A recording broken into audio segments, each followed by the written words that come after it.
Pumpkin tawa fry ఎలా చేసుకోవాలో చూపిస్తాను. ఇదిగోండి, ఒక పెద్ద సైజు ఉల్లిపాయ 1.5 తీసుకున్నాను. ఇవేమో వెల్లుల్లి ఒక 10 రెబ్బలు తీసుకున్నాను.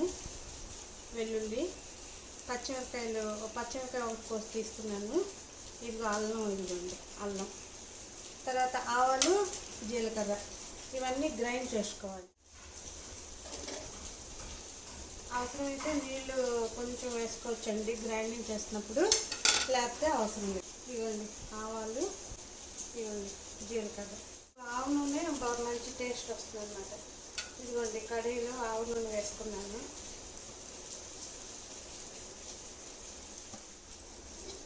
నూనె వేడైంది. ఇందులో మళ్ళీ కొంచెం ఆవాలు, కొంచెం జీలకర్ర, ఇవి కొంచెం అంటే చిప్పట్లాడాక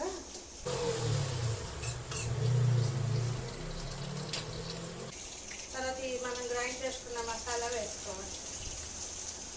ఉల్లిపాయ, వెల్లుల్లి, అల్లం, పచ్చిమిర్చి, ఆవాలు, జీలకర్ర.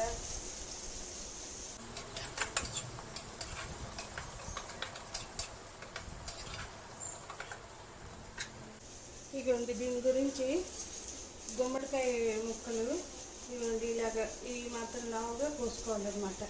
తొక్కు తీసేసి ఈ మాత్రం లావుగా కోసుకోవాలి. మనకి ఎంత కూర కావాలంటే అంత గుమ్మడికాయలు కోసుకుంటాం.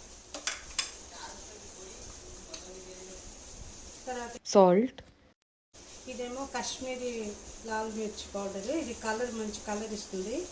నేను ఇంకా గుమ్మడికాయలు ఇక్కడ నాకు అంటే రెడ్గా ఉంటాయి కదా, అవి తీసుకుంటే కూర ఇంకా కలర్ అది బాగా వస్తుంది. నాకు ఈ ఎల్లో కలర్లో దొరికేవి, అందుకని నేను ఇవి తీసుకున్నాను అనమాట. ఏవైనా టేస్ట్ బాగానే ఉంటాయి. రెడ్ అయితే కొంచెం స్వీట్నెస్ ఉంటాయి, అవి కొంచెం వేరేగా ఉంటుంది కూర.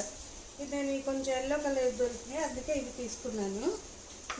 ఇందులో ఉప్పు, తర్వాత కాశ్మీరీ లాల్ మిర్చి పౌడర్, తర్వాత ఇదేమో మీట్ మసాలా. మీ దగ్గర మీట్ మసాలా లేకపోతే మీరు గరం మసాలా అయినా వేసుకోవచ్చు. ఇంకా పసుపు కొంచెం. ఇది కొంచెం పచ్చివాసన పోయే వరకు వేయించుకోవాలండి. ఇది మసాలా పచ్చివాసన పోయే వరకు వేయించుకోవాలి. ఇదిగోండి పచ్చివాసన పోయింది.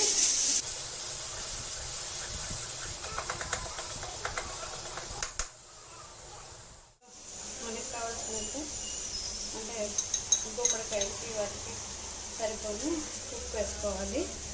కాశ్మీరీ లాల్ మిర్చి అన్నమాట. ఇది కారం ఏమి ఉండదు, మీ కూర మంచి కలర్ ఇస్తుంది.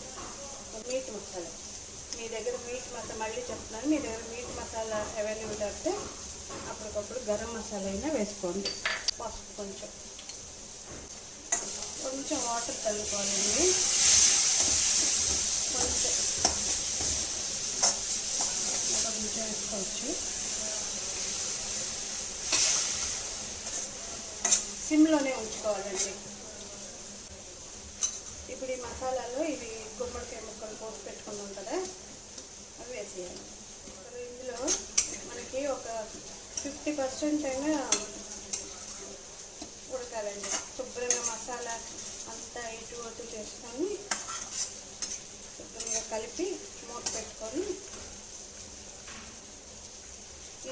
ఈ ముక్కలు ఒక 50% అయినా ఉడకాలండి. ఇదిగోండి మూత పెట్టాను కొంతసేపు. ఇదిగోండి 5 to 7 minutes పడుతుంది ఇది వేగడానికి. ఇదిగోండి చూసారా, ఇది పెట్టి చూస్తే చక్కగా ఇలా దిగితే వస్తుంది అన్నమాట. ఇటు సైడ్లో పెట్టుకొని ఇటు తావా పెట్టుకోవాలండి. దీనికి కూడా ఆవా నూనె వేసుకోవాలి. ఇప్పుడు ముక్కలు తీసి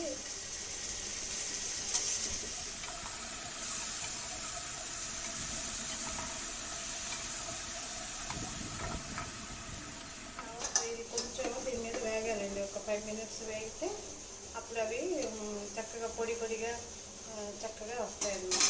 మీరు పప్పు కూరలో అయినా, లేకపోతే సాంబార్లో అయినా, లేకపోతే టమాటా రసం అయినా, ఏవైనా అన్నంలో కలుపుకొని ఇది సైడ్ డిష్గా నంచుకొని తినొచ్చండి, బాగుంటుంది. ఇవి శుభ్రంగా వేగిపోయి అంటే పొడి పొడిగా వచ్చిన మసాలా అంతా శుభ్రంగా ముక్కలు కలుపుకొని ఇది మీరు ఎలా ఉందో నాకు చెప్పండి.